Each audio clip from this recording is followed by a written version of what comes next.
السلام علیکم، میں محمد ریحان. ٹھیک ہے، مجھے آپ لوگوں سے ایک ضروری بات کرنی ہے. ضروری بات یہ ہے کہ آج کل دیکھا جا رہا ہے کہ کچھ لوگ فاؤنڈیشن چلا رہے ہیں. ٹھیک ہے، بچت بازار چلا رہے ہیں اور بہت سی چیزیں جو چلا رہے ہیں.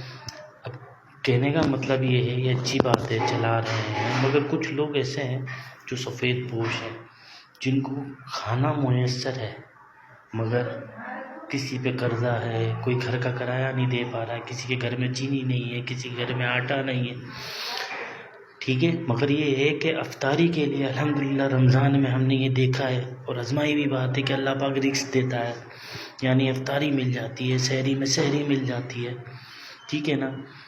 میں کب رمضان میں یہ پریشانیاں میں بہت دیکھی گئی ہیں کہ کسی کے پاس گھر کا کرایہ دینے کے لیے نہیں ہے، کسی کے پاس کھانے کو نہیں ہے، کہ کسی کے گھر میں فاقہ گری چل رہے ہیں. سفید پوش انسان ہے جو خود باہر تو جا سکتا ہے، اپنے بیوی بچے باہر نہیں لے کے جا سکتا. تو یہ جو فاؤنڈیشن چلا رہے ہیں، ان لوگوں کو ان کے بارے میں بھی سوچنا چاہیے.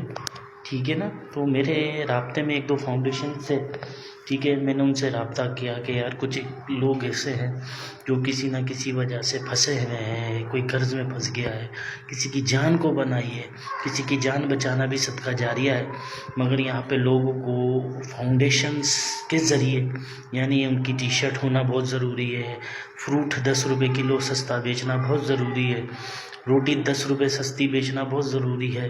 مگر یہ ہے کہ کسی کے گھر میں کسی کے پاس کرایہ دینے کے لیے پیسے نہیں ہیں، کسی کا قرض اتارنے کے لیے پیسے نہیں ہیں، وہ اس کی جان کو بنائے ہیں. تو ان کے لیے کیا سوچا جا رہا ہے؟ یہ دیکھا گیا ہے کہ کوئی مشہور ٹرسٹ چلانے والے، جیسے نام نہیں لینا چاہ رہا، بہت سے لوگ ایسے ہیں جو اپنے صدقہ زکوٰۃ نکال کر جا کے فاؤنڈیشن کو جمع کرا دیتے ہیں. جو ان کے محلے میں جو پریشان ہیں، ان کے لیے کیا ہوگا؟ ان کو کون دیکھے گا؟ کیونکہ اتنے بڑے فاؤنڈیشن سے رابطہ کرنا، لائن لگانا، ذلیل ہونا. تو بہت سے سفید لوگ پوش ایسے ہیں جو مجبور ہوئے ہیں، جو خودکشیاں کر رہے ہیں، جو پریشان ہو رہے ہیں. ان کے لیے کیا سوچا جا رہا ہے؟ تو بھائی افطاری کرانا 30 دن، میں نہیں سمجھتا کہ روڈوں پہ افطاریاں کرانا. ٹھیک ہے، اللہ پاک رمضان میں خیر و برکت ڈالتا ہے کھانے پینے میں، مگر کام نہیں ہوتا، لوگوں کے پاس رزق نہیں ہوتا. ٹھیک ہے، بہت سے لوگ ایسے ہیں جو کھا تو رہے ہوتے ہیں مگر کرایہ دینے کے لیے پیسہ نہیں ہوتا، قرضہ اتارنے کے لیے پیسہ نہیں ہوتا، قرض دار ذلیل کر رہے ہوتے ہیں. ان کے لیے کیا سوچا جا رہا ہے؟ لوگ جن کے پاس اللہ نے عزت دی ہے تو وہ اپنی جان چھڑانے کے لیے جا کے کسی نہ کسی فاؤنڈیشن کو جمع کرا دیتے ہیں. پھر جن کو لینا ہوتا ہے وہ پھر لائن لگاتے ہیں، تذلیل ہوتے ہیں. بھائی آپ اپنے گھر کے پاس، اپنے محلے میں، اپنے پڑوسی، اپنے گھر والوں کو، ان کو کون دیکھے گا؟ بہرحال میرا آج یہ بنانے کا مقصد یہ تھا کہ میں بھی تکلیف میں ہوں. میں نے ایک فاؤنڈیشن کو کہا کہ میں اس تکلیف میں ہوں، کسی وجہ سے میں ایک تکلیف میں پھنس گیا ہوں. تو انہوں نے مجھے کہا کہ ہمارے پاس فنڈ ہے تو ہم سستا فروٹ بیچیں گے، ہمارے پاس فنڈ ہے تو ہم اپنے فاؤنڈیشن کے لیے رکھیں گے، وہاں پر ہی ہم سہولیات دیں گے، باقی ہمارے پاس دوسری چیزوں کے لیے فنڈ نہیں ہے.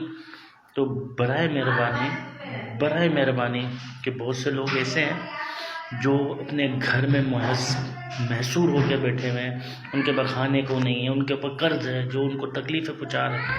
تو ان کے بارے میں بھی سوچیں، ان کی بھی تکلیف ہے. برائے مہربانی، میں بھی تکلیف میں ہوں تو مجھ سے بھی رابطہ کیا جائے، میری تکلیفیں دور کی جائے، میری جان کو بنائیے. کچھ قرضے ہیں، ٹھیک ہے، کھانے کو الحمدللہ افطاری کر رہا ہوں، تھوڑی روز کی روزی مل جاتی کر رہا ہوں، مگر میں سے کرایہ دینا ہے، مجھے راشن لینا ہے، مجھے بچوں کے لیے کچھ لینا ہے، بچے میرے بیمار ہیں، تو مجھے پوچھنے والا کوئی نہیں. میں کسی سے مانگوں تو کہا جاتا ہے کہ صدقہ دے سکتے ہیں، زکوٰۃ دے سکتے ہیں. یار زکوٰۃ آپ دے سکتے ہو، بہت سے لوگ ایسے ہیں جو زکوٰۃ نہیں بنتی مگر مجبور ہیں، ان کے لیے کون آگے آئے گا؟ بڑی مہربانی توجہ کیجیے. السلام علیکم.